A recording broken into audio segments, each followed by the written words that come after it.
precious ang Laguna Lake.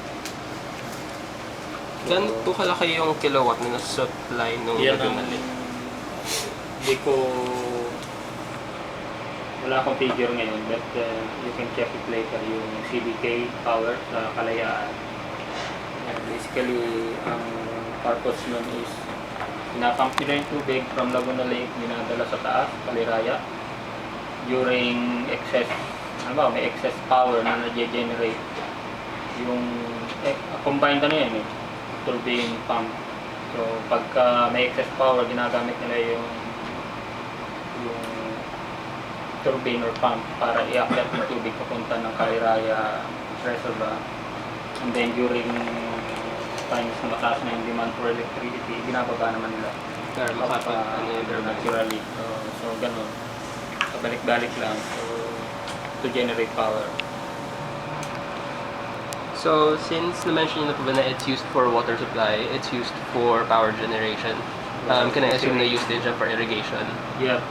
Irrigation, pero hindi yun ang nagre-regulate nun previously is yung NWRB, yung mga nag-issue ng permit for obstruction of water for irrigation purposes. Although, itinurn over yung pag-i-issue ng permit sa LLDA sometime last year 2009. So previously, or kahit yung mga existing irrigation dyan ay nagbigay ng mga permit dyan is still NWRB. Although hindi naman ganun substantial yung pagkuha ng tubig sa Laguna Lake for irrigation purposes, kasi ang mas pinunan nila ng major source nila is yung mga river system. Eventually naman nagde-drain din sa Laguna Lake. So let's focus po sir dun sa water supply, since as you all know, by 2005, according to Millennium Goal ng UN, magkakaroon po ng water stress. So I'd like to ask po kung how much water yung kayang i-provide nung Laguna Lake? Ang Metro Manila, di ba, kung susumahin yung requirement nila is about 40 cubic meter per second. If I remember it right. For the whole Metro Manila, sir? So kung titingnan natin yung long-term water balance ng Laguna Lake,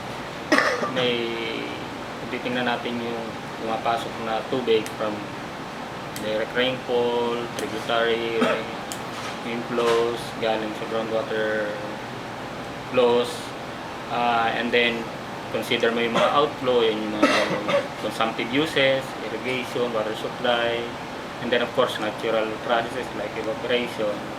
May maano kang net, yung storage, as well as yung outflow ng Laguna Lake. Ang outlet, nag-iisang outlet ng Laguna Lake is yung Pasig River. Na kanyang, kung i-average mo throughout the year, kanyang outflow is about 150 cubic meter per second. So, kung i-analyze mo yung 150 cubic meter per second na yan is eventually pumupunta ng Pasig River to Manila Bay. So, ginagamit lang yan for, of course, to satisfy yung navigability requirement ng mga dyan. But then, hindi tingnan mo yung figure, kaya niyang partly support yung requirement ng Metro Manila. In terms of water quantity, I think in my personal kaya yung i-support yung requirement, but then hindi yung quantity yung tinitingnan ngayon, kundi yung quality ng tubig ng Laguna Lake. So it's more on siguro how you treat yung water quality ng Laguna Lake to make it potable for drinking. Sir, you mentioned yung water quality. In general, ano po yung water quality na nakuha natin? Is it like... may apat na classification ng DNR, Class A, B, C, and D. Class A is for drinking, recreation. Class B is for drinking. Class C is for irrigation. Hindi, Class C is for fishery, Class D is for irrigation. Right now, it is yung mga monthly kasi minimeasure ng LLDA yung quality ng tubig, and it's pumapasa siya all throughout the year ng Class C. Except for occasional increases in salinity na siyempre magbabiolate yung Class C criterion kasi Hindi pa yung classification for saline waters. medyo nagka-Class D because pag sinabi mo kasing ang Laguna Lake kasi is not strictly freshwater, it's a brackish water yan kasi may tidal influence ng Manila Bay, especially during summer months. So, yun ang isa sa amin yun. But on average, it's Class C. So, since we're talking about summer months, ano po na yung lowest water level nung Manila Bay ever recorded? Let me check yung figure. Pero yung lowest water level na record is about 10.19. 10.19 meters. May ano yan, may meters. yeah, may medyo ano yan.